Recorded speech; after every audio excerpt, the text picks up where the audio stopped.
Alright, that's just how we're starting the stream. That sounds like a great one-off fan animation. No, it's live action. Yeah, I know, but like as a live action. I can't wait for the. It sounds really long. I can't wait for that age group to be much older and bright like. light. Okay. Oh wow, you can see true, it now. Okay. true. Hello everybody.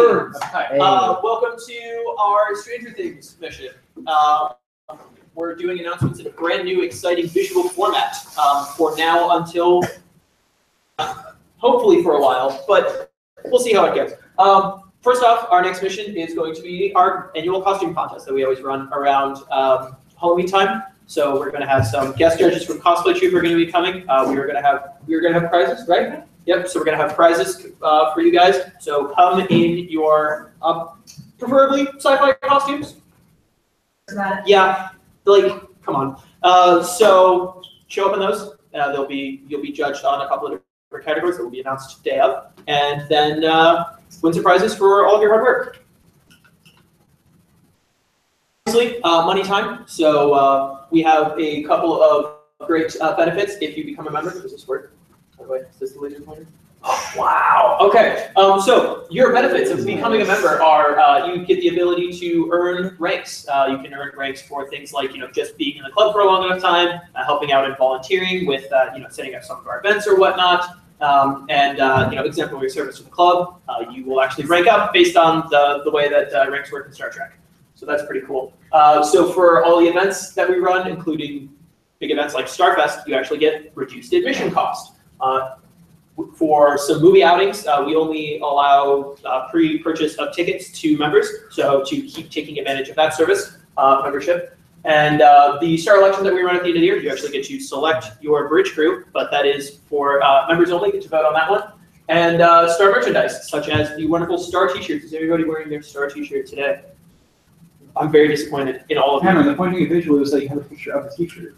No, I thought maybe there would be, but there is not. Like later, but no. When it gets there, I'll be sure to point it out if you don't recognize the star t-shirt. It's a t-shirt that says star. So for all of these wonderful benefits and more, it is only $6 for the remainder of the semester, or $10 for this semester and the next one. One of those! We should show it to the live streams. Show it to the live stream. Oof. I caught it. I'm shocked, honestly. I thought you were going to throw it at the live stream. Oh wow, it's not even in frame anymore. Good job, mate. The Star Wars Lightsaber Academy, we're actually having a fencing judge who's going to come in.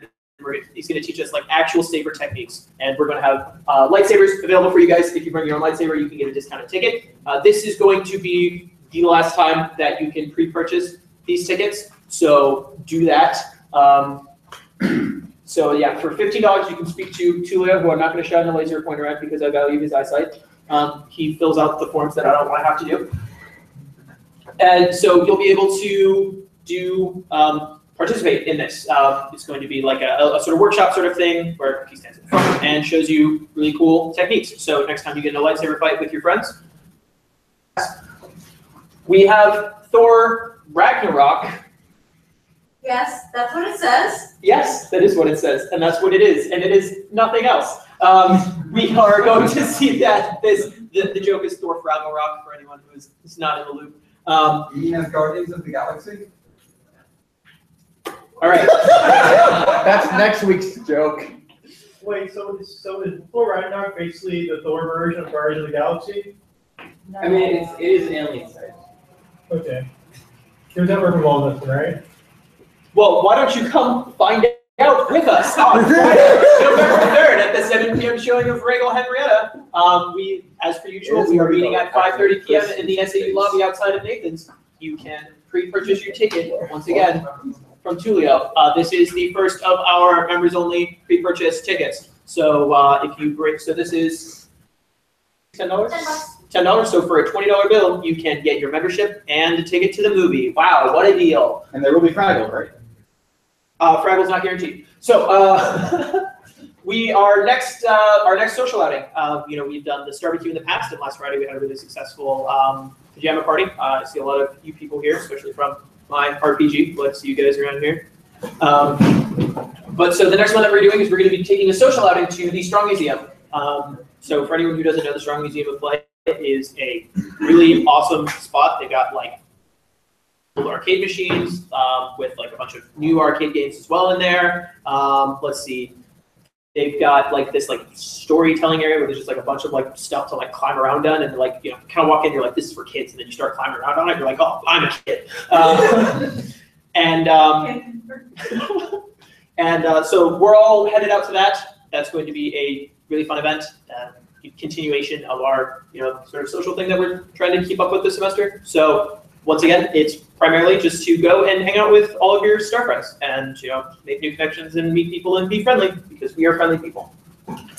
Oh, also, very important, the 501st, the big Star Wars like cosplay group. They usually cosplay like stormtroopers and clone troopers and Mandalorians and whatnot. But there's, you know, a lot of other like really, really high quality Star Wars cosplays. They're going to be there. So if you want to get the opportunity to meet and take pictures with them, yes.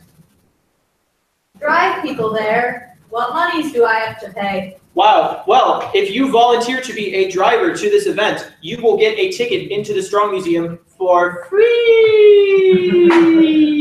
That's right. For volunteering your vehicle and chaperoning people back and forth, you get a free admission to this excellent museum where, once again, there is a cool arcade. There's like a bunch of awesome stuff there, and professional Star Wars cosplayers for you to take pictures with and shake hands with and meet for free.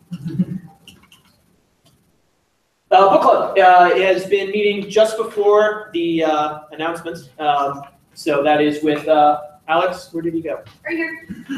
Oh, I looked right at you. Oh, you're not wearing your yellow coat, so I missed you.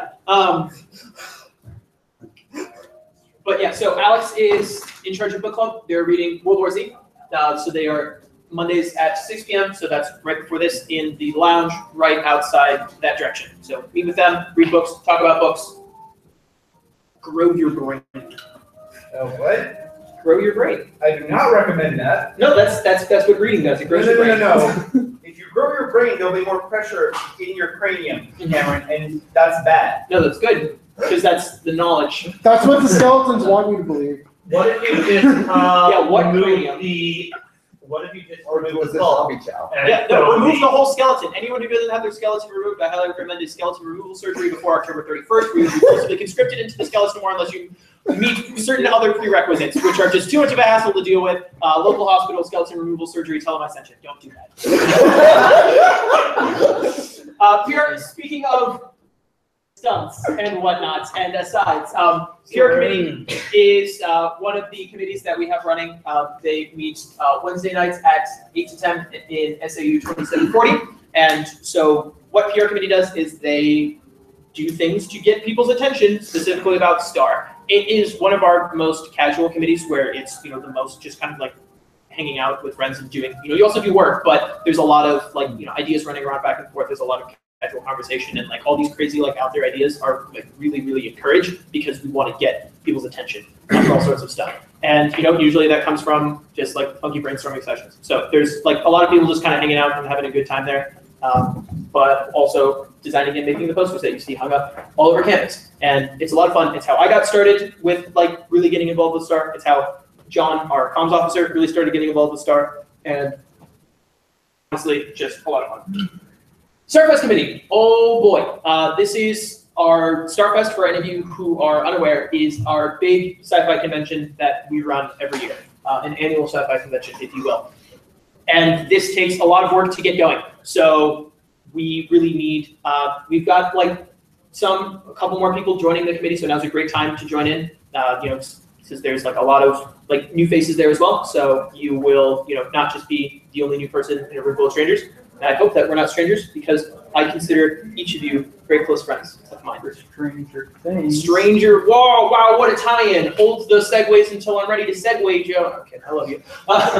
Like I said, very close personal friend of mine. So anyway, this is, we're talking about setting up the aesthetics, what sort of PR stunts we want to run. Our overall sort of aesthetic theme is vintage comic book superhero sorts of things. So if you know a lot about that and know great ways that we can really sort of push that sort of theme towards people, definitely show up. We're going to need your help there. If you have a mind for organization and management, if you want something really cool on a resume that is unique and will help you stand out, come show up. It's a great opportunity for that. And there really is, we will teach you some important skills that will come in handy in a workplace, because running an event like this does require a lot of those skills. But yes, so definitely give us a hand with this one. This committee is also a lot of fun. Last week we had free pizza. Lots of benefits and perks to showing up.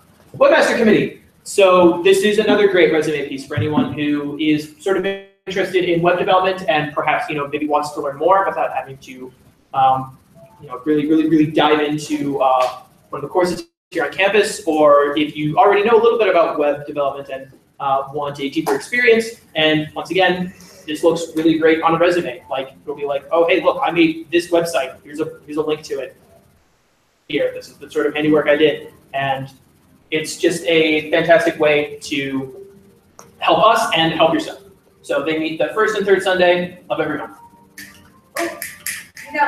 Additionally, there is still 1 week left, 1 week and 1 day left in Hacktoberfest, which is if you sign up for Hacktoberfest and you get in 4 pull requests on GitHub, which are, among other things, how we submit code to the STAR website, then they'll send you a bunch of free Git and coding swag just for writing code and submitting it to a project.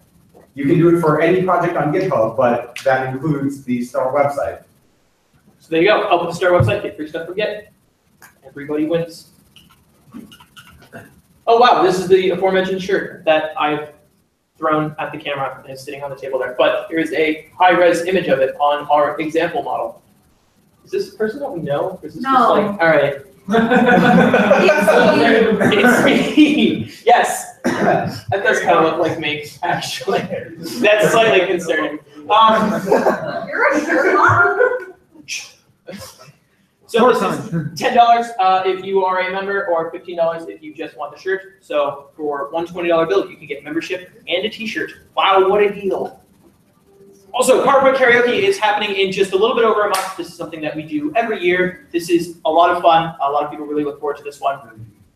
How this works is that someone who you don't know is going to make a PowerPoint about some subject. And then an entirely different person who has never seen the PowerPoint before in their life is going to stand up and present that PowerPoint as if they are an expert on the topic that is materializing on the screen behind them. So there's a lot of improv comedy going on here. So whether or not you really like to stand in front of a group and practice your comedy skills that way, or if you're more behind the scenes, sort of like a meditative funny person, the opportunity for both of you to really shine here. So we are accepting submissions. The sooner the better, because designate if you want a specific person to do your PowerPoint. So they send those presentations over to star@rit.edu. There is a couple of weeks in which you have in order to do that. Yes, please. We do have the previous PowerPoint karaoke on our YouTube channel. If you'd like to see what that's like. Oh yes. Those are a lot of fun to rewatch sometimes, mainly because some of them surprise our presenters in weird ways. Yes, it is quite an expenditure. It's quite a event. It's really one of our more popular things that we run every year. I really cannot overestimate how much fun it is. Just watching, presenting a presentation. Just if you make one, it's just so much fun to sit there and be like, I wonder what the heck this person is going to do with this, right? Make it nebulous or vague or confusing or oddly specific, and watch a person just stand up here and squirm and struggle. And because suffering is fun, as long as it's not you suffering. Also, volunteer to suffer and present. So just a quick slide about every year we accept on behalf of a specific charity, we accept donations that go directly to. And this year we are in honor of Carrie Fisher. supporting the International Bipolar Foundation. So if you want to make a donation to that, you can do that through us, and 100% of that goes directly to the foundation. So we don't keep anything off the top. It's just a great way for you to help out with a great cause. So just a quick slide on our social media. We have our website, which allows you to view, aforementioned ranks of members if you're curious as to what your rank is. Not only does it say on your member ID card, which is another great member benefit, but it'll also say here on the website. You can follow us on Twitter. We have the YouTube channel. This is where you can find the previous PowerPoint karaokes. Over at the Facebook group, we have a lot of conversations that go on there. And anytime on the Slack, where we both post important announcements about the club, and we have a bunch of channels for just geeking out about all sorts of awesome sci-fi stuff. This is just a quick Slack demo. So we have something for like Doctor Who or the website, Rick and Morty. Let's see, Steven Universe is on here, Jedi Council, Star Wars, just pretty much everything imaginable, sci-fi related. We have a sub-channel for, and if it doesn't fit anywhere, feel free to bring it up in general or random.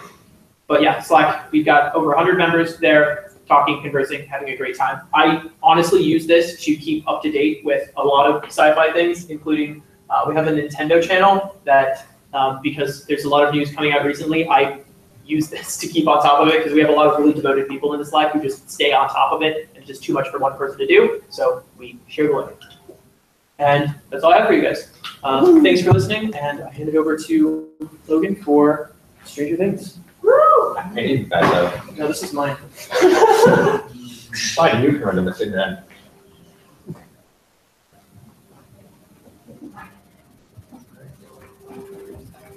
All right, Stranger Things. All right, so this mission I'm basically just going to be covering. It's going to be a discussion and semi-recap of all of season 1. I'm primarily talking about the characters and the events that happened, and along with some of the mythos behind Stranger Things. Spoiler warning. If you have not seen Stranger Things, I suggest you leave. Now, go home. Start binge watching season 1 before season 2 comes out this at the end of this week. In my opinion, Stranger Things is a show that it's best to go in not knowing anything. That's not a lot. I started watching Stranger Things without knowing anything about the plot or what it's going to be like whatsoever, and I enjoyed it a lot more that way. However, if you're insistent on knowing what Stranger Things, what's the big deal of Stranger Things, I do have a slide after this that kind of tells why it's so popular. But then after that, it's going to be all full-on spoilers. Do you think it's strange that people like Stranger Things? No. I do not, and I'll explain why in the next slide. All right, so what is Stranger Things? Stranger Things is a paranormal / sci-fi / horror series set in a fictional rural town of Hawkins during the early 1980s. And the best way I can explain the plot without saying any spoilers is the series focuses on the strange supernatural occurrences that occur, within Hawkins and how it affects some of the town's residents. I probably could have phrased that better. But anyways, that's probably, my description probably doesn't really justify the overarching plot, but it's one of those series that's hard to talk about without story. And so why is it so popular? The series has been praised due to its inclusion of 1980s nostalgia, strongly developed characters, overbuilding mysteries, and a fantastic soundtrack. All right then, next up, full-on spoilers. All right, so to start off, we're going to start off this discussion by bringing out the most important character in all of Stranger Things, Will Byers. The reason why Will Byers is such an important character is because he has the role of the MacGuffin. He sets the entire plot in motion when he suddenly disappears one fateful night. We don't know why he disappears, but of course over the series we get a little bit more information about it. So then on, we jump into 4 different plot lines, each plot focusing on a different aspect of Stranger Things genre in a way. Okay, well, all right, so for like this kid's storyline focuses more on the sci-fi aspects. Like the kids are the ones who are kind of realizes all these sci-fi mysteries and stuff for many of the other characters. While for the teenager storylines focuses more on the horror aspects. Well, all right, then for Joyce's storyline focuses more on the paranormal, and while for Hopper's storyline, he focuses more on the conspiracy aspects. While each genre do find its way into the other stories as well, I would say overall each story kind of has its own dominant and like feel to it. So let's start off with the kids. These are, in my opinion, the three central characters of Stranger Things. Whoops. There we go. Starting off with the kid on the far right is Mike Wheeler. How I say what he would be like is he is emotional and optimistic. He's more open-minded. And as such, Wheeler is a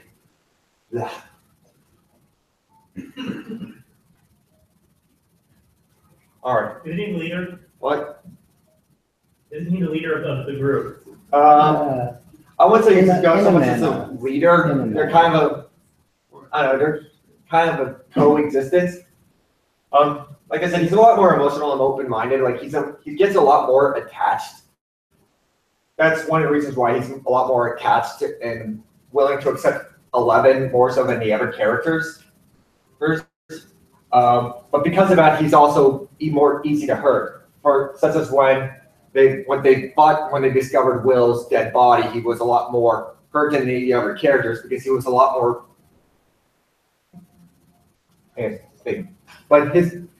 All right. Then we have Lucas Sinclair in the middle here. Unlike Mike Wheeler, he's a lot more of a realist per se. He thinks more in what's plausible and a bit more pragmatic, and he's a bit skeptical about any of the absurd or like sci-fi mumbo jumbo. Whereas Wheeler is more willing to accept things like alternate realities and such.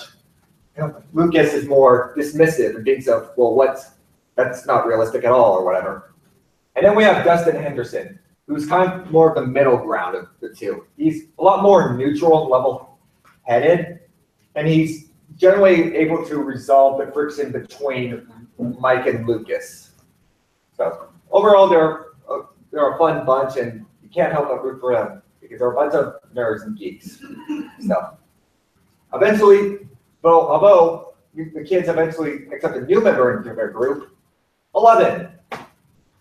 Her real name is Jane Ives, and she is a little girl with very powerful psychic abilities. How she gets these abilities is through the natural process of experimentation. More so, well, to be specific, her mother went through human experimentations. And sometime around the 1970s, I can't remember what her mother's name was, but she went through a governmental project known as MK Ultra, which was a project that was with mind control abilities. Unknown to her at the time, she was pregnant while she was going through all that experimentations. And so while nothing affected her, the child she was carrying happened to inhabit and able to manifest some psychic abilities. And eventually, the government found out about that and took away the woman's child right at birth to use for their experimentations and such. Eventually, 11 is able to break out of the laboratory that she's been experimented on, and eventually meets the 3 kids. Also, she likes waffles. I got waffles to be specific. All right, so some of the powers that 11 has at her disposal are telekinesis, such as moving items or a truck. Biokinesis, which is basically similar to that, except it's more human body and stuff. Like he made one of the boys pee himself. I remember. Extrasensory perception, ESP, which is like communication and transmitting and also receiving messages or intercepting through psychic wavelengths. Also entering the void, which if you're not familiar with the void is, I'll explain that in a sec. Are you sure entry or creating voids? I don't know. I'm presenting what I was able to get. Okay, so I mean, like, Yeah. it seems like I never got, it was confused, kind of confusing about that part of it. Whether she makes voids or she just enters them. For what, I'll explain what the void is in a sec, but I'm just gonna say this, a lot of what I'm gonna be presenting about the sci-fi analysis are mainly just what we understand. We don't have a clear understanding of what they are yet, and right, they're mainly just, and a lot of the stuff that we do understand are mainly just theories brought up by the characters. For all we know, they could be completely wrong. And some of the side effects, Zach? Sorry, I was just curious, because I hadn't thought to treat biokinesis as a separate part of the power set. I also haven't seen Stranger Things since like a week after it came out. Okay. Is it established as like a distinctly separate part of her power set? Because I recall treating it don't more think- like, for lack of better comparisons, Aragon and Avatar: The Last Airbender, where control of people is just an extension of an existing power like telekinesis. Yes. I like to agree with that. I think that was what the authors are going for. And that, I agree. If it's the biokinesis, usually just biokinesis. yeah. Although on the other hand, the experience that gave her the powers in the first place did involve mind control, so it could be. Oh, that's true. Yeah. And also, we don't know if this is the extent to her power too. Like, there's a lot that she can still do. And part of that, okay, but anyways, she does suffer some side effects from from using her powers, such as the occasional nosebleed, which one thing I have to wonder is, why do psychics always have to get nosebleed whenever they use their powers? Like, I noticed that a lot in fiction. Like, can you two answer that? It's excrement. Brain juice is already used up. Of course. So I'm going to go slightly deeper than that and say, like, in a lot of fiction that's not specifically mind control stuff, like various forms of physical or mental exertion cause nosebleeds. So even in powers that don't have to do with telekinesis, it's just a side effect of some sort of something that causes a lot of physical strain. It's also been used when people jump timelines, whether it's them causing it or whether they are just put through the very stressful And they simply learn that they're jump across timelines or dimensions, made worse by doing it too much. Just like Eleven's is made worse when she uses her powers too much because it's physically strenuous. Okay. Other side effects include physical exhaustion. If you use too much, you'll get, exhausted. And physical gamma, I meant to say damage. It's, that's only at its most extreme that happens. What happens, not occasionally. I believe we saw some of it during the final episode confronting it. What the? Oh no. Oh no. Close the bottle. Hey, everything's fine. Okay, and also sometimes your powers can affect nearby electrical current, such as stuff as flickering of lights, which it's ironically, or maybe not so ironic, it's kind of similar to how the Demogorgon makes. Claire? Well, how would you explain her? So the scene where she's like messing with the compass, would that be telekinesis where she's just moving the arrow to a different place, or is she actually affecting like giving off magnetic waves in order to? I'm guessing I telekinesis. I haven't seen any. Actually, effects like this, it could be. It could be back. I mean, I But- see it just some Ava? energy. From what I understood from that, she was purposely like trying to make it so they weren't going Yeah. towards the building. So I think in that case it's telekinesis, but I wouldn't be surprised if like unconsciously she could be manipulating stuff like compasses. There's also like just different kinds of magnetism, like there's actual biomagnetism, Well- like an actual magnetism. Like I said, we don't know the extent to her powers just yet. There's definitely room for more to explain. Like there's perhaps an ability we don't know of. And one side effect, very important side effect that I forgot to mention, is that she actually is accidentally opening up a portal between reality and the upside down. As we see when she enters the void. It's a minor side effect. What? It's a minor side effect. Minor. It's only a minor. Speaking of which, the void. The void is not the upside down. It is a visual representation of Eleven's mind. So far, all we've seen the use of the void is either 11 intercepting a message or broadcasting a message to someone else. So it's to an extent, it is an extension of her ESP. Roya? We call this one the inside out instead. Let's go with that. Well, I don't see joy, sadness, and all of them. I think that is. Okay, there's some sadness. Okay,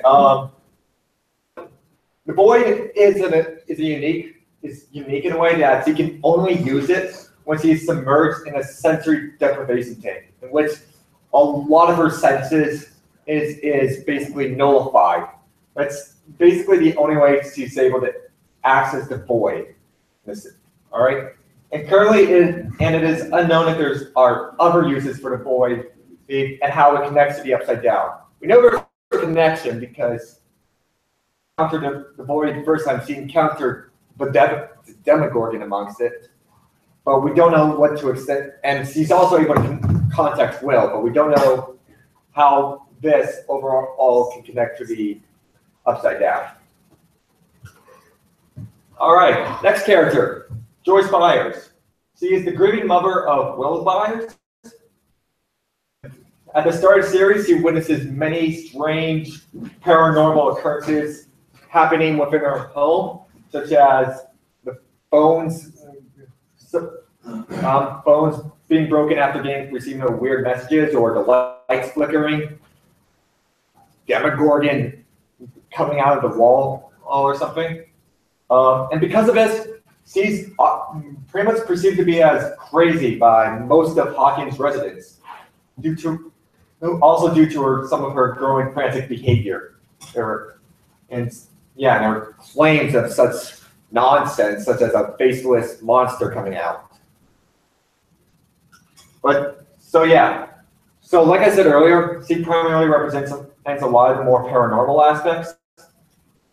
Paranormal events he witnesses are the distorted phone calls, the flickering of lights, the Demogorgon that emerges from the wall, and Will seemingly being trapped through the wall in a way. But eventually she's able to figure out that the lights are actually messages, and thus she uses the Christmas lights right here, and the alphabet in order to able to receive Will's message. Is that music coming from the slideshow? No. I think there's like a bug outside or something. Okay. It's just relevant. Yes. This is all on my planet. All right, next up, Officer Hopper. He is the officer who is sent out to investigate Will's disappearance. While in the first minutes of the episode, 20 minutes of the episode, he initially appears to be very unreliable. He's always late to work. He doesn't really put a lot of effort into it. He really proves himself to be a bit more competent and reasonable when it comes to being put in a situation. And as such, he's able to figure out much that other people don't realize, primarily revolving around the Hawkins laboratory in which 11 comes from. Speaking of which, the Hawkins Natural Laboratory, for short. So, the Hawkins Natural Laboratory was initially established to run as one of the areas to run the MK Ultra project from the 1950s to the 1970s, which I've already mentioned was a project used to experiment with the possibility of mind control and to use it towards their enemies during the Cold War. But eventually, after 11 was born from the subject who went through the MK Ultra project, she was abducted and taken towards this laboratory in which she was experimented on for all her life, up until her escape. A lot of the experiments had dealt with mainly any aspect of 11's powers that I've already covered, like telekinesis, ESP, biokinesis, but apparently that's different. Eventually, though, the focus of the experimentation swapped right when 11 discovered the Demogorgon for the first time in the Void. And so they made her go for the Void again, which thus made her lose control and open a portal towards that dimension and cause everything to go downhill. Teenagers. All right, the teenager storyline. So we got like 4 subjects. First off is Nancy Wheeler. She is the older sister of Mike Wheeler. She's a smart honors student, I believe, who is dating Steve Harrington right here. We got Jonathan Byers, the older brother of Will Byers, who's also just like his mother, grieving because his little brother's missing. And Steve Harrington, Nancy's boyfriend, and kind of a Arrogant. What? He's arrogant. He's pretty arrogant. That's a bit nicer than what I would have said, but Teenager. But he's especially. Yeah. He's a jerk. There we go. Stay woke. He's a jerk. Although I will give him that he did grew a conscience near the last episode or 2. John Robio? What? No, John Robio's father. This is in the 80s. You play him? Just that reference. For some reason, I look at him and he reminds me of Harry Styles from One Direction. And then, last but not least, is Barbara Holland. Everyone's favorite character. Nancy's best friend. And nothing bad ever happens to her. Great. I'm sorry. Good. Barbara. Who? The character everyone misses. Who? What? Why did we miss her? Why did you miss her? Nothing bad ever happens to her. And right. Oh yeah, she just went to say during the second episode. She's totally gonna be in season 2. The only bad thing If we that happened can't, to her it's was her actress confirmed. not match the Squirrel Girl. It's only mad at Which is hilarious. No, but everyone wanted to because she looks just like her. Okay. Now it's sad that she's not Squirrel Girl. No. The thing is that everyone will really. Well, anyways, after the nothing bad ever happens to Barbara happened, Nancy and John comes to realize that there's this creature thing that's out there. And that creature happens to be the Demogorgon. Ooh, spooky. So the Demogorgon is at most a predator. A predator that happens to look humanoid, who happens to reside in the Upside Down. Nancy? I like predators. Alien and Predator, it's both. Both. It's a lot of horror monsters. It's actually a lot. I would actually compare a lot more to the Alien. Yeah, it is a predator, but it's not. Well, also, Yeah. the Demogorgon is partially based off of the Xenomorphs. Yeah.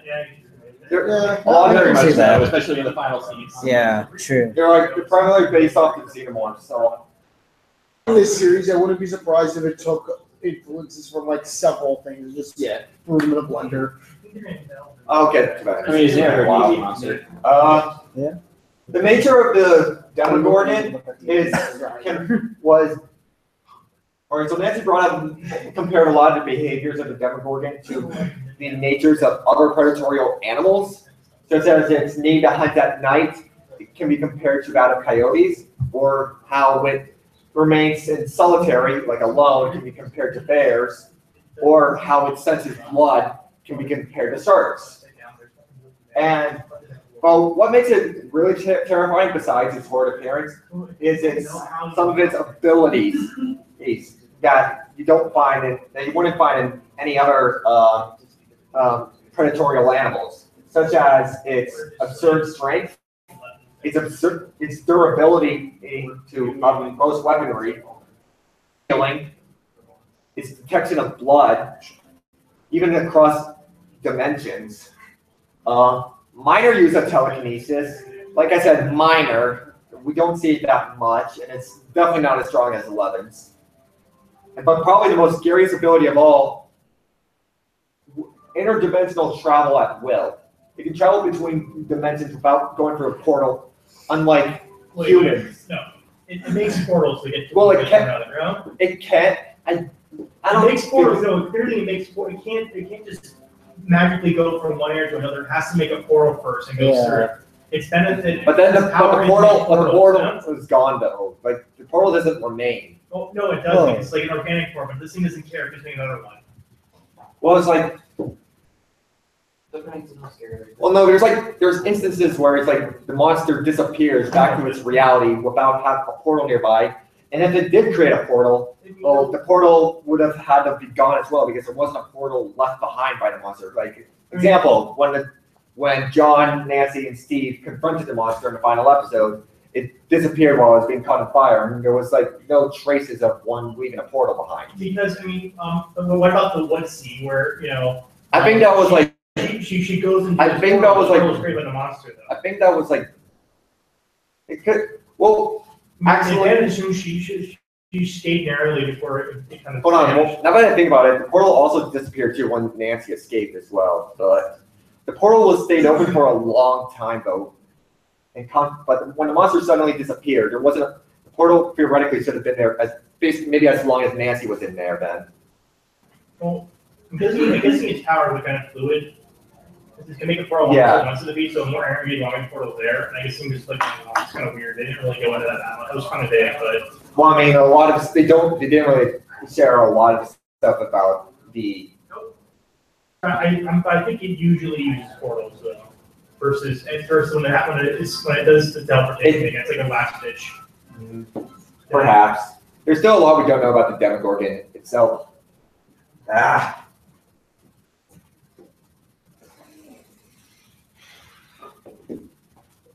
All right, I'm just thinking. Anyway, and even the name the Demogorgon just came from a bunch of kids who just named it after a D&D monster. Oh yeah, one thing I found interesting while researching, the Demogorgon was primarily practical effects. Yeah. That surprised me. Obviously, they used some CGI, but a lot of it, when it was there through practical effects. There was a guy in a suit dressed as this. Yes. That decision was primarily made because of the inspiration behind the Xenomorph, creating a monster, a predatory monster through practical effects that can be terrifying. So that's how Demogorgon is inspired by the Xenomorph. Now, the big thing, the Upside Down has so far been explained as an alternate reality that remains separate yet simultaneous to our own connected reality, to our own reality. When the boys first discover of the Upside Down, they compared it to the fictional world of the Veil of Shadows in Dungeons and Dragons, which apparently I looked up, the Veil of Shadows doesn't actually exist in Dungeons and Dragons. They just made it up for the show. It's probably closest to the Shadowfell, which is a thing in D&D. Sure. Probably. Well, the many realms. Was it in first edition? Shadowfell wasn't first edition. So it is, and this is a quote that describes the Veil of Shadows in the show that also just happens to describe. Now, it is a dimension that is a dark reflection or echo of our world. It is a place of decay and death, a plane out of the phase, and place of monsters. It is right next to you, and you do not even see it. You are now entering the Twilight Zone. Well, I didn't see any doors. But yes, so it's basically a darker mirrored reflection of our own reality that exists with our reality while also separate. Here's a video of the kid science teacher explaining the possibility of such a reality. I think physics, he probably says it a lot better than I can, so.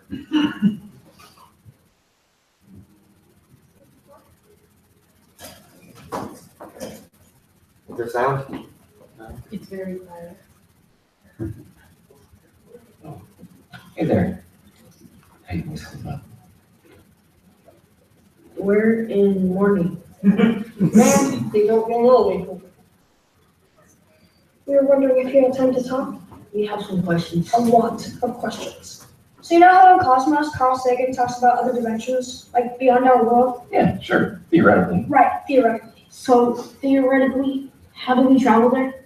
You guys been thinking about Hugh Everett's many worlds interpretation, haven't you? Basically, there are parallel universes, just like our world, but just infinite variations of it. Which means there's a world out there where none of this tragic stuff ever happened. Yeah, that's not what we're talking about. We were thinking of more of an evil dimension, like the Veil of Shadows. You know the Veil of Shadows? Echo of material plane, we're necrotic and shadow magic. A place like the Veil of Shadows. How would we travel there? Theoretically. Well,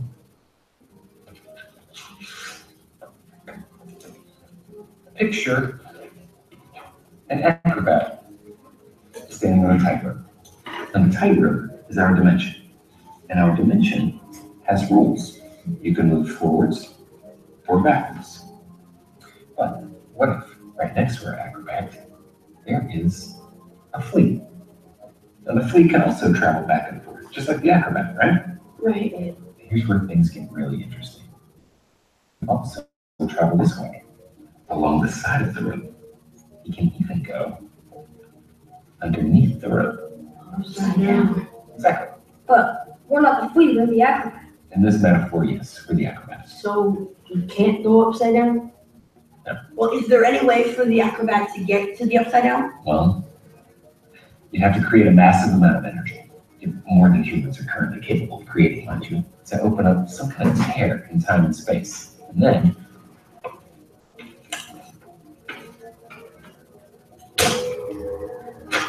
you create a doorway. Like a gate? Sure, like a gate. But again, this is all. Theoretical. But what if this gate already existed? Oh, if it did, I think we'd know.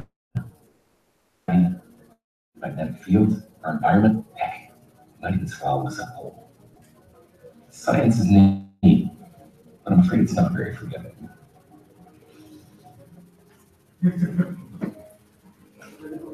Along the side of it. All right. I just want to say, this is probably one of the coolest science teachers in TV.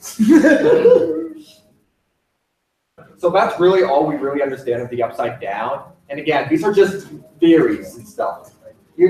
These are just like ideas that came up from the kids who basically compared it to their D&D game and one of their science teachers. There's really not a lot we know about the upside down.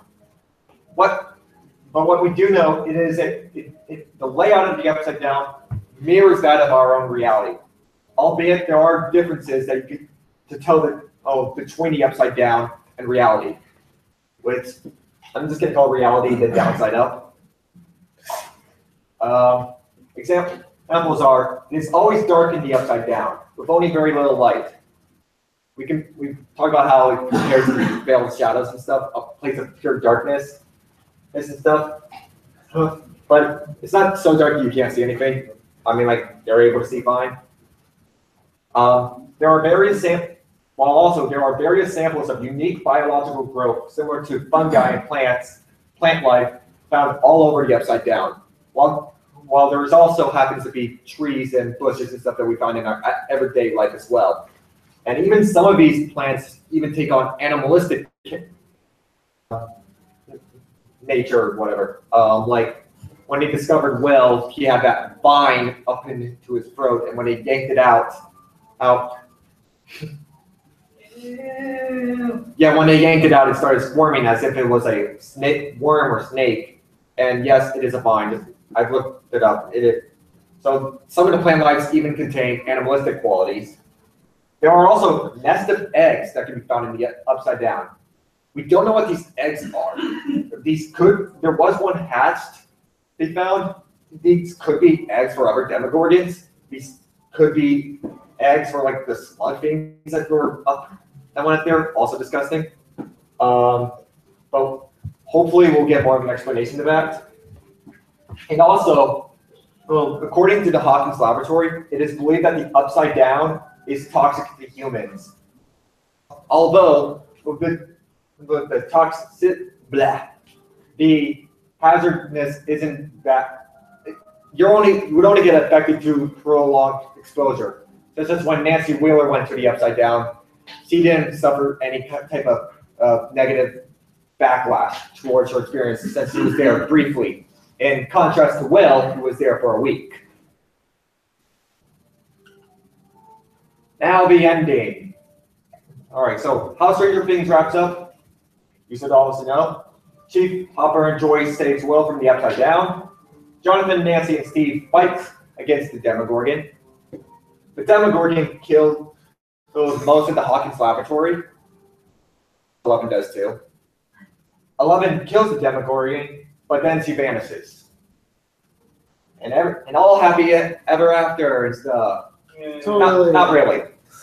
There's still unanswered questions. How did Will get caught up in the upside down? How does Will's role as the MacGuffin expand in season 2? What are some of the consequences for the events of season 1? Is 11 still alive? Will their lives ever go back to normal? Probably not. Yes? What about Barbara? She moved upstate for in all seriousness, she ran away. Did you know? Like there was a car by Hawkins Natural Laboratory told us about it. They're trustworthy. In all seriousness, the Duffer Brothers were asked, and I don't know if they were being like. Oh no, they confirmed or not. she's dead. But they said there will be justice for Barbara, Yeah. which who knows what that. Justice for Barbara. Although the Demogorgon's already gone, so I don't know who. Justice. Well, I mean, a lot of them already died. I don't know what that means. I think they were just joking. They released the official Facebook page released a video. It was like in memoriam of everyone who died. It was like these people at Hawkins, these other people at Hawkins, the guy at the diner. And then gone through all of them, and then it ended by showing Barbara, and it's like, oh yeah, and what's her name? Stranger Things also posted a video of like how Stranger Things is really a romance between Nancy and Barbara. From like an episode, I guess. Yeah, exactly. Or like half an episode. Right after what's her name died or They're vanished. best friends. Yeah, good friends. Nice. Bros? Even though she kind of turned her back on him. Hey, they were bros. Even No, though Gal pals. yeah, they're best friends. Even though Nancy kind of turned her back against her to have sex with Steve. Freaking Chad. Damn it, Steve. All right, so now we're on season 2. So if you're one of those people who want to go to season 2 not knowing anything about it, I suggest you what? But you've already spoiled that the title is going to be slightly less blurry. Oh, How do you do this?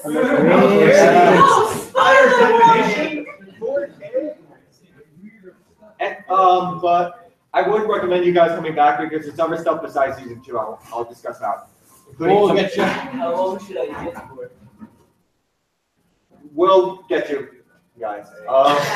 So to bring up hype for season 2, this is the most recent trailer for season 2 they released.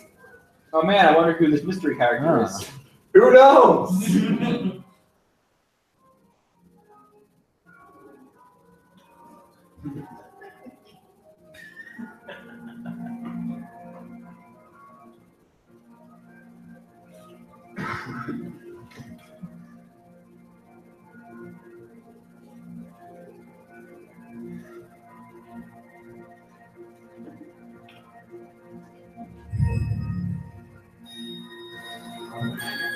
On Halloween night, feels so shallow. Maybe all of this is happening for a reason.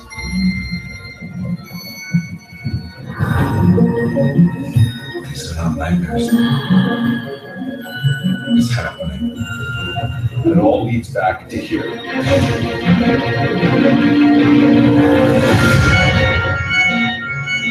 This thing. You said it was all his head. And what have you done? Nothing. What is wrong with my boy? I didn't understand. But everyone, she was just.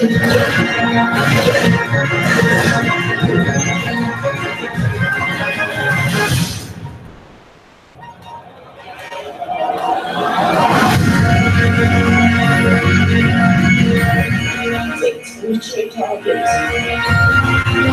Anyone goes into the sword center, it's real.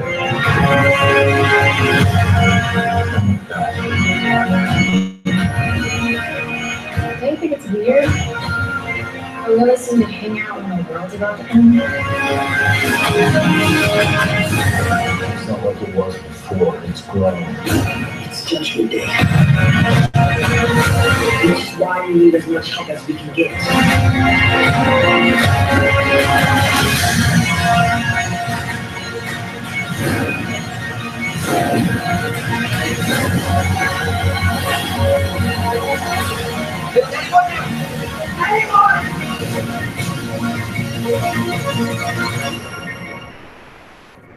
It's almost here.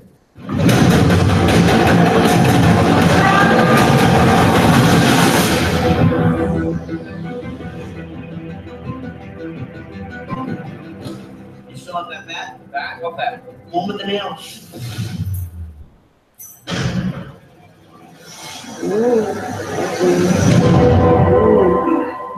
October 27th.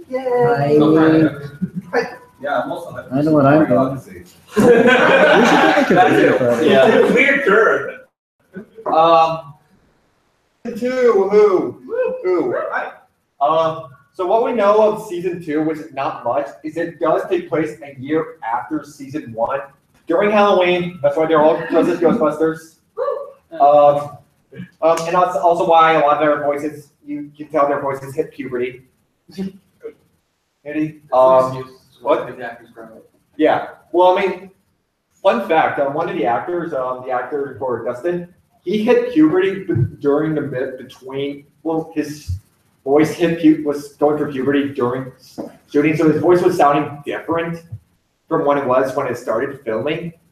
And so what they had to do is they had him record audio of all of his lines he said before he hit those puberty and dubbed it over that, his original spoken lines. Because Stranger Things takes place in over a week. The first season. I don't know how long this takes place. Probably a week too. All right. Will is going to have a more active role this season. He's not just going to vanish and be gone and. Or will he? What? Or will he? Watch them do that again. Is that the fight you really love to go with? No, that's not even clever. No. So yeah, he's gonna have a lot more active role. Still probably gonna be a MacGuffin, but Say his name enough that the drinking game still works. Yeah. Sure. probably there will be some new characters joining the cast. Like almost any TV series, when you have a new season, you gotta introduce some characters and mix things up. And you saw some of those characters in the trailer. I don't know who they are, but they're certainly new. I don't remember some of them, like the little girl with the red hair. That's not Barbara. But also Definitely not. Also more importantly, 11 lives. And she's been promoted from miniature Furiosa to miniature Ellen Ripley. I wonder what? Yeah, I wonder what she will be like in season 3. Whatever badass female sci-fi warrior. Sarah Connor. Yeah, I was thinking the same. Sure. Sarah. It's only a matter of. You look like Sarah Connor. Oh no, wait, there is this one too. Sure. Anyways, hey, so does anyone have any speculations towards season 2? Barbara would be a last plot twist. Everyone was She is alive. She's upstate. Never forget. So yeah, that's what we know of season 2. I've heard Netflix accidentally spoiled a twist of season 2 when they were marketing it. Not in the trailer, fortunately, not in the trailer, just during an interview. I don't know what it is. I don't plan to know what it is. If any of you guys know what it is, just keep your mouth shut. The trailer show that like some weird force like the upside down is coming to our world or something. We don't. I feel like they're gonna say that for season 3 or season 4. It looks like that's what the thing is. They do show a lot in this trailer, the vessel but at the same time, they don't tell us anything in the trailer. It's just showing the person knows. I mean, what we know is basically what we already knew from the other things, like there's something wrong with Will, yada, yada, yada. I mean, it's like, I thought he was dead, so like he survived going to the other place. I don't really, can you really call him a MacGuffin or just more of a catalyst? Who knows? I mean, MacGuffin has a negative connotation. And well, yeah.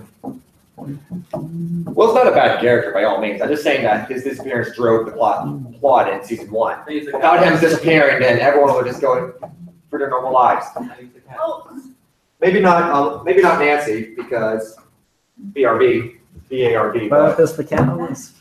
But for like Hopper, Joyce, and the kids, yeah.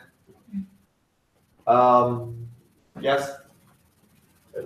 I know this is weird, but I still prefer the first trailer, the one with the thriller music. Oh, the one at Comic-Con? Yeah. I was thinking the second trailer, and I have to agree with you. I think that fitted a lot more with the aesthetics and themes of Stranger Things than this trailer. This trailer makes it a lot more. Also explained a lot less. Yeah, and also it's well, I mean, much anything about this other than some more supernatural stuff is happening, but they're also playing that old arcade game that I can't remember the name of. It's the Dragon Slayer. What? It's the Yeah, that was great. Dragon Slayer. Yeah. Ava. We're probably gonna get like a lot more characterization for Will.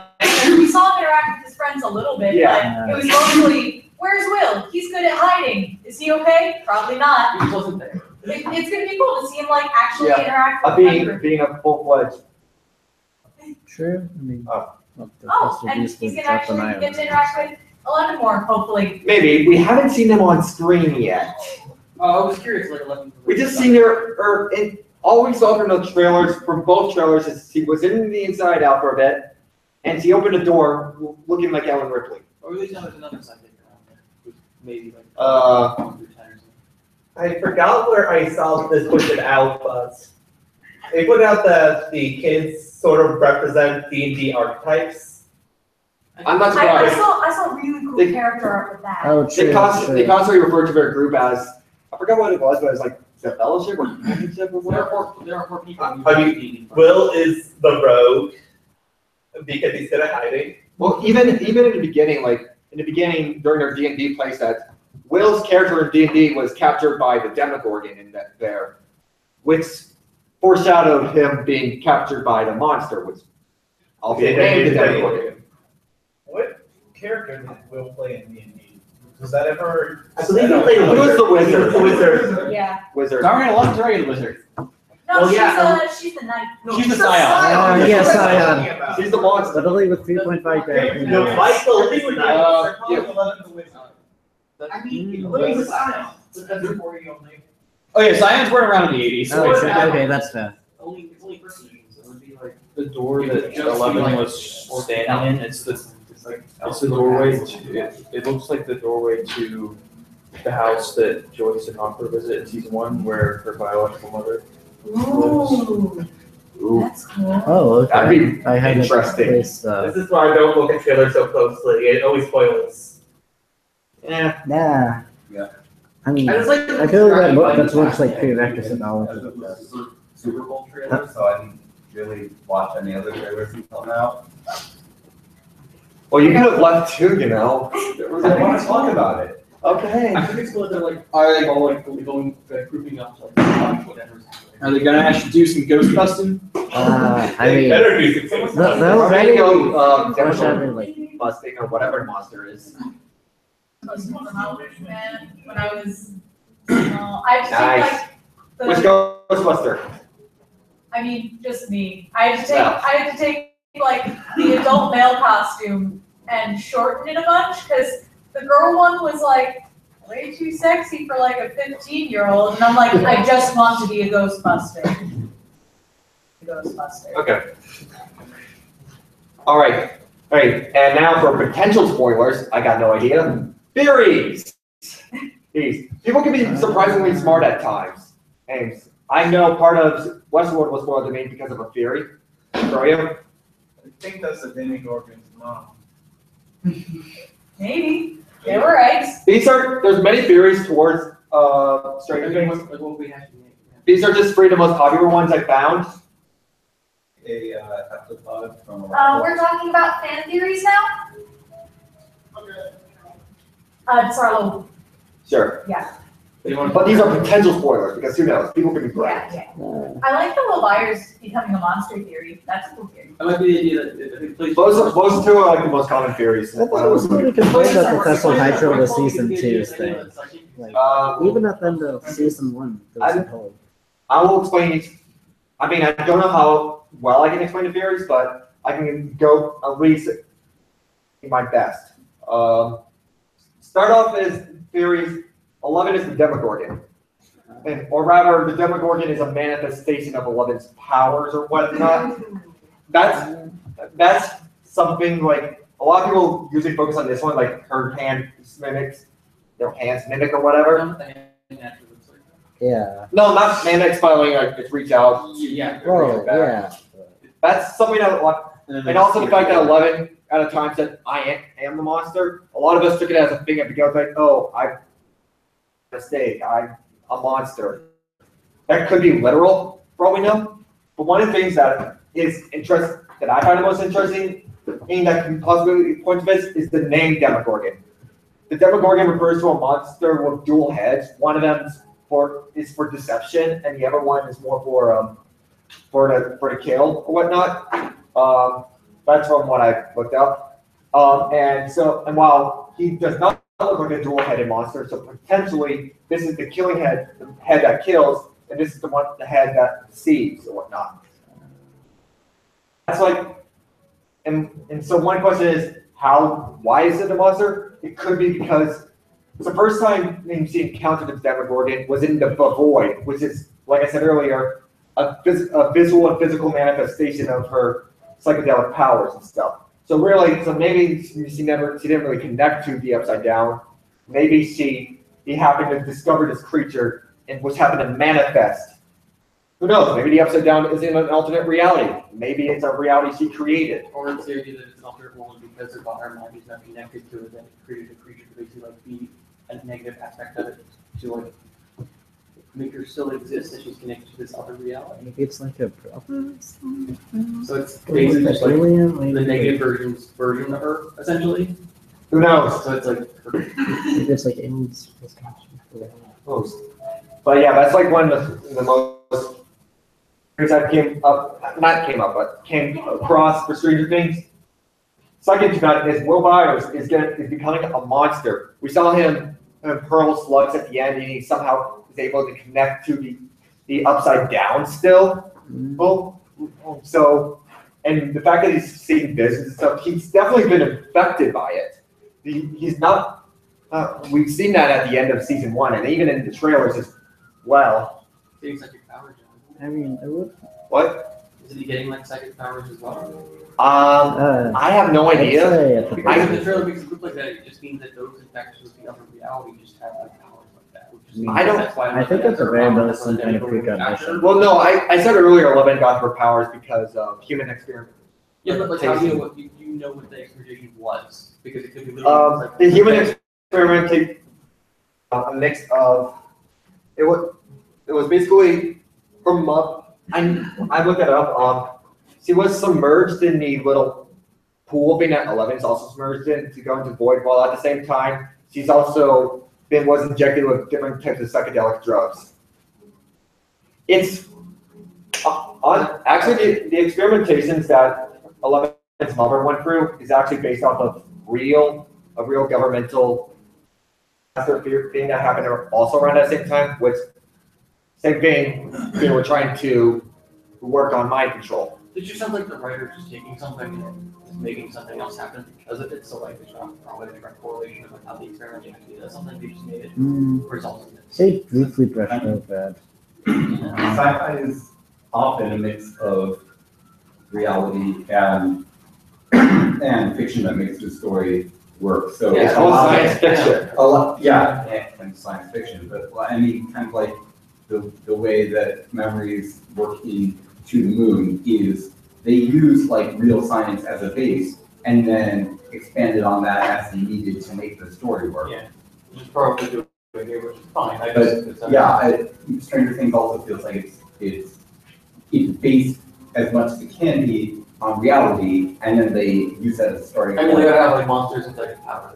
To make the story work, but it still has a basis in that. I don't think it shows that by accident. Maybe not more like it's just what they got. I think it would be really cool if we met more of the like numbered people who are involved in the experimentation. Because we saw that one dude, Yeah. but then he's like, maybe he turned into the demigod. That would be cool. Gross. But like, it'd be cool to see more of them. It'd be cool if like we already knew one, but it's like, oh, it's a secret. But I don't know who.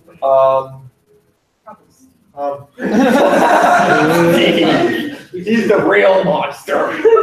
Making sure. Sometimes. I mean, it would make most sense if it were Will, but like, we'll do through enough. Yeah. Well, you know from the trailers and stuff that he's gonna, some problems are gonna happen to Will, unfortunately. Yeah. Will's not one of the previous ones. He is 12. Yeah. Ooh, spooky.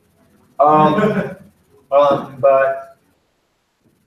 I mean, there's the thing. Yeah, where, so his body's like he might become the monster, which it might even be this monster that he sees in his visions. He's so tall then. We don't know what's happening, but that is still a possibility. He's able to connect to the upside down. Damn it, Furry, I almost said inside out. He definitely has a connection to the upside down. Perhaps he might even be able to travel there like the Demogorgon. It looked like he was there briefly for a little bit at the end, and even during the Comic-Con trailer. Was he gone because he was in there? Missing because he was in there? He was missing because the Demogorgon didn't capture him. And when he be in the upside down, was where he still thing. What? Yeah. I thought it was cool because like at the end where he was like suddenly in the upside down, like it didn't look like he opened a portal. It looked like he just like flashed there. Yeah. So that's kind of cool. That's like a different means of travel. It's kind of like it's like Well, he may not actually be there. It could be, like I said, the upside down is a mirror reflection. Just a darker reflection of our own reality. So it's, yeah. So maybe he's like become ingrained more in the reality that the upside down mimics. yeah. I don't know. Or he just got instead of having to be transported to the dark world by Aghanim, you get the whistle that quickly transports you to the dark world, which is way easier than like you have to play the prelude of light. This is too early in the 80s. Season 2 takes place in 1984, just in case you're wondering. Ooh. Yeah, damn it, Matt. An important year. What? It's an important year. Well, yeah. We saw in the final trailer there was a sign for Bush versus whoever it was. I don't know history. No, Bush Reagan. Yeah, running on the same ticket. Yeah. Or whatever. Reagan was not Reagan running against Bush. Oh, right. Yeah, they're running on the Yeah. same ticket. I can't history. Hey, I'm just happy the show tries to keep up with like things that happen in certain years, unlike other things that started in the 80s, like Pixels. Oh, God. Oh, that's right.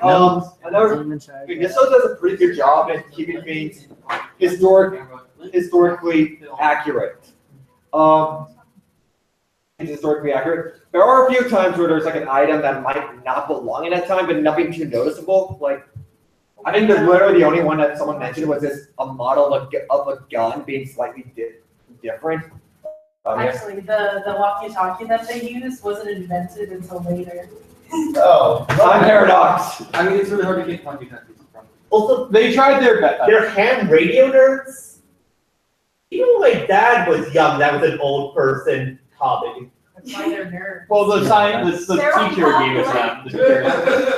You brought up like the cosmic theory and all that during the discussion. Also, but as you were saying earlier, they accurate that in the first episode they referenced an Oh yeah. comic and they. Oh yeah. The comic book they actually referenced in the first episode of X-Men 134. I don't even. The introduction of the Doctor. Yeah. Originally, it was supposed to be an uncanny X-Men comic that would better reflect the series as a whole, but they changed it when they realized that comic book wasn't getting released until 10 years later. To respond to the point about their nerdy hobby being too outdated, I would counter by pointing out that RIT, not just RIT nerds, but specifically RIT software engineering nerds, are also nerds about, among other things, vinyl and laserdisc. Yeah. Plus, even those are as outdated as Cambridge. The time periods worked out. The science teacher would have been into ham radio. Fair enough. I mean, it's Star Wars. Okay. Last theory. There's not really much to talk about it. Theory is that the Fessel Hydra is going to be season 2's monster, or at least that's what they refer to. The Fessel Hydra was during the ending of the last episode of season 1. During a D&D campaign, they were fighting the Fessel Hydra, which was explained as the final boss or whatever, which is this. It's basically a Hydra, I guess. I don't D&D that much. Dimensional Hydra. Anyways, so people are theorizing that is going to foreshadow this monster. What it means, I'm not too sure. It's pretty much confirmed. Does anyone have any other theories they'd like to bring up? Joe. So, but for season 1, it was the Demogorgon, and they were currently in the middle of fighting the Demogorgon. Yeah. Does this mean it's taking them a year in D&D to fight the Fessel Hydra? Or it's whatever they use the Vector campaign. Come on, guys, switch Like to Pathfinder. Because the Comic-Con trailer had them playing Dragon Slayer, Yeah. Dragon Slayer. Maybe he's the dragon. Dragon Slayer. The dragon. There's another Hydra thing. I mean, there's a thing that's comes out of like a cauldron in a wizard's chamber that like is this weird like ooze thing, but it's like a Hydra or anything. What we know of this creature is apparently it's one of shadows, I guess. Like it resembles shadows and how it's formed and stuff. I think they called it. I think during promotional material they said the shadow creature. That's probably not going to be its final name. Probably just like I don't know, like and like the upside down or whatever. Who knows? Yes, you. I think it's ridiculous size might say that it also comes with possibly on a cosmic level power, maybe even presenting itself as like a world consumer or something. One thing I want to bring up that they did confirm it is that this monster is supposed to be resemble more of the creatures found in Lovecraftian cosmic lore, or like what we talked about last week.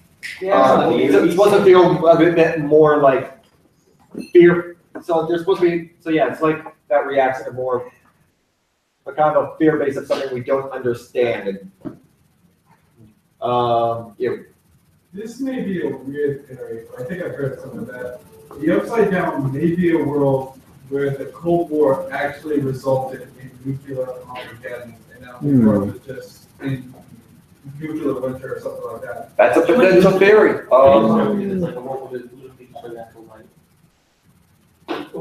Their science teacher did mention that about the possibility of alternate realities with alternate outcomes before he talked about the veil of shadows. That's fair. So that might be something. I came by other theories of the Upside Down. Yeah. I've already mentioned that it could be a just world that 11 created. I came by one that said it's a nuclear reaction, except it's the future rather than something that exists simultaneously. I don't think that's pretty good, accurate. What I do know is that the Duffer Brothers, they've said that they actually written a 30-page paper, the Upside Down and its creatures and how it all works.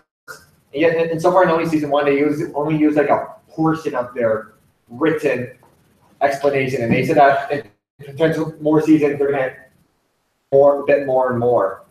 So hopefully within each season we have a better understanding of how Upside Down exists.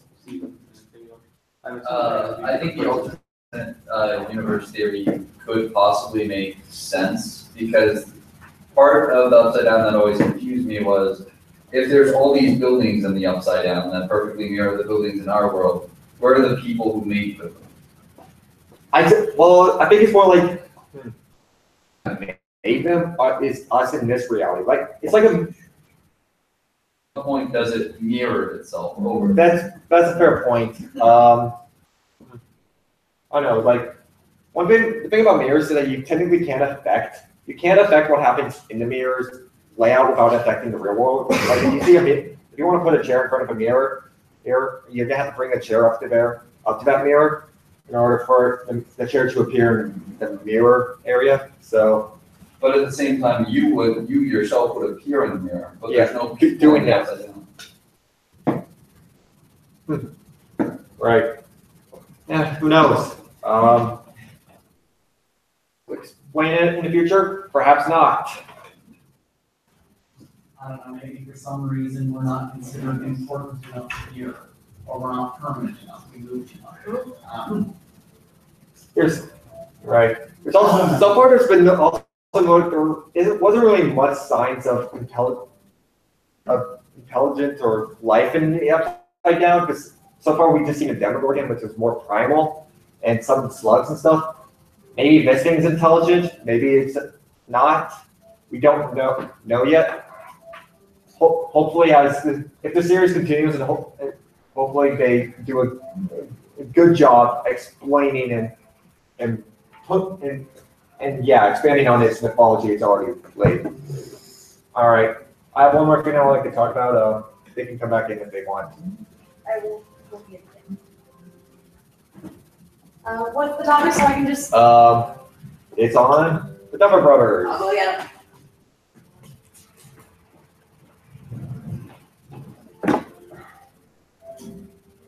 Who are these people? Are they really brothers? No. They're twins. No. Here's what you don't get. See, there's only one of them. Oscillating at a frequency which we can't see until some good positions. I'd say one of them's a doppelganger. I'm telling you right now. They have different facial structures. So Yeah, I know. That's the real One theory. of them's a doppelganger. It's confirmed. Once again, grab that knife and pull shitteries. Oh my gosh, she's switching.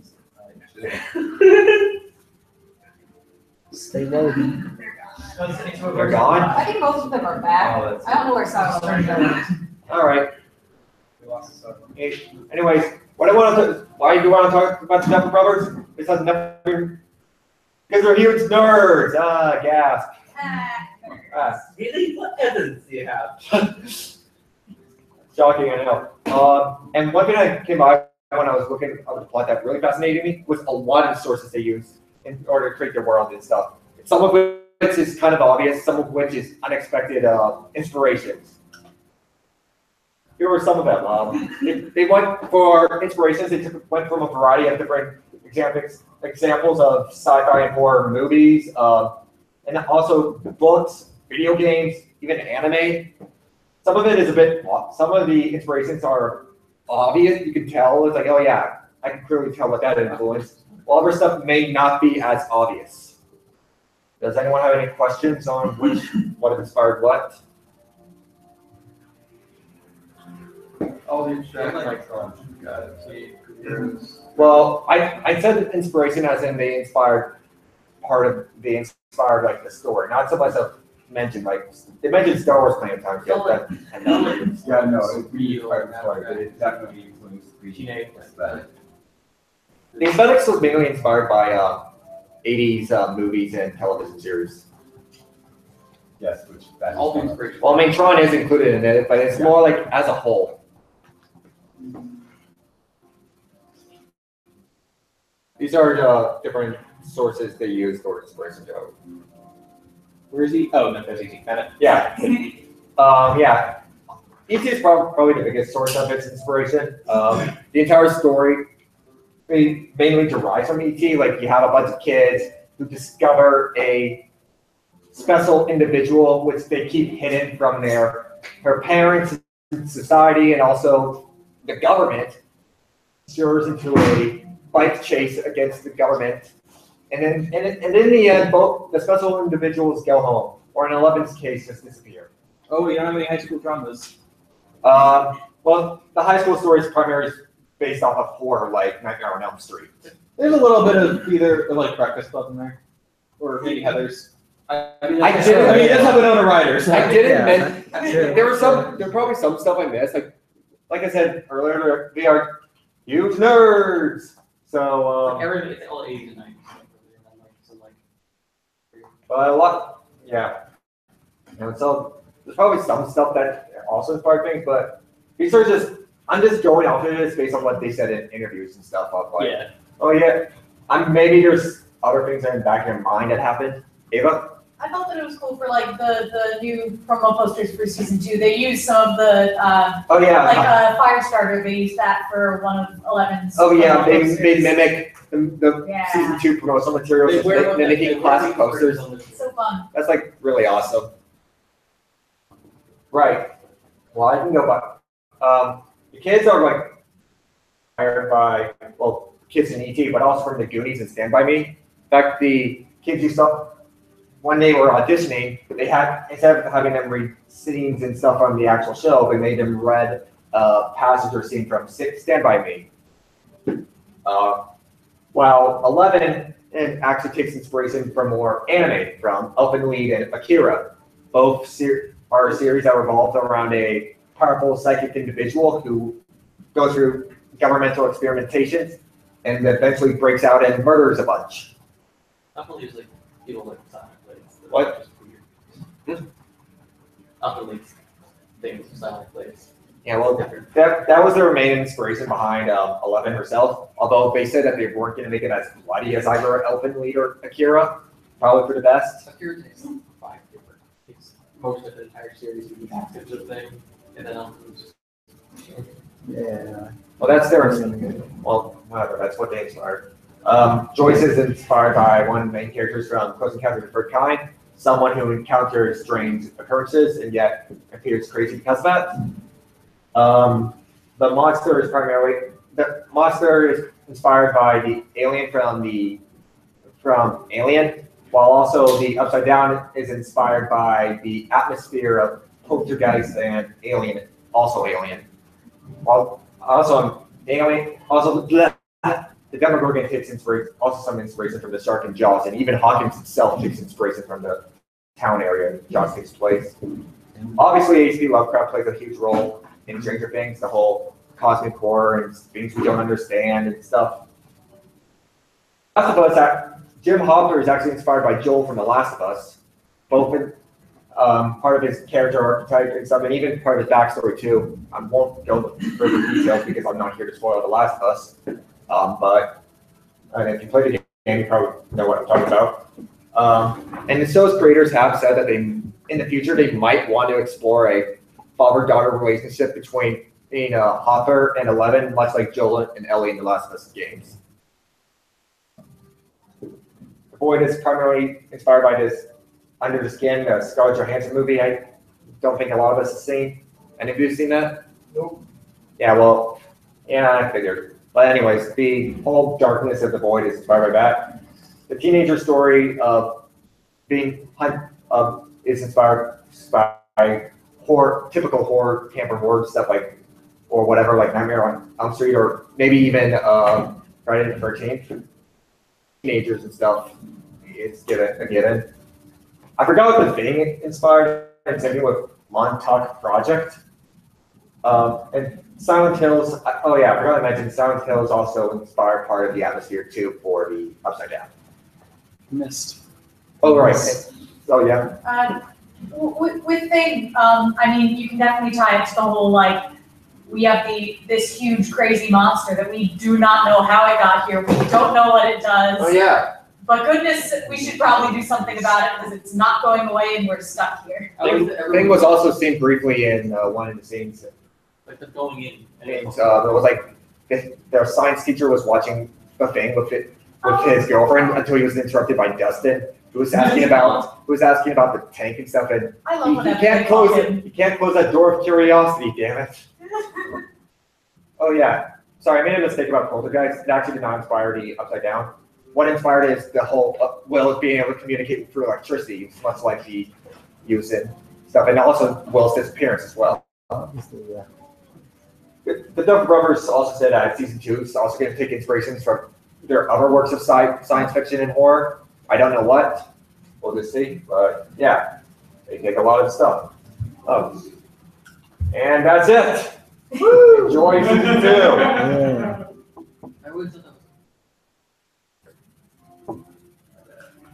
Awesome. Can we hand it back over to Cameron to give our closing announcements? Yeah. So, be sure to come next week for our cosplay contest. We have prizes available for people who come in their costumes, and even if you don't want to participate in the contest, you can still wear a costume. You might as well participate anyway because it's free and you might win a prize. But yeah, it's just going to be there's no presentation or anything. Just come in your costume, see a bunch of other cool costumes.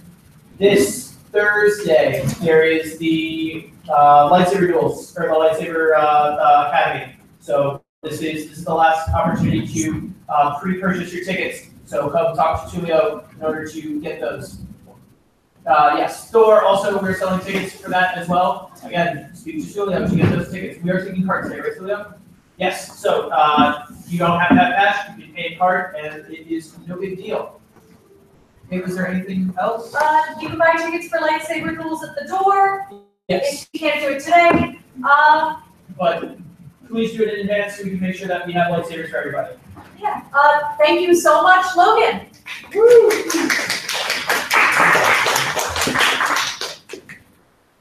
I have people's IDs.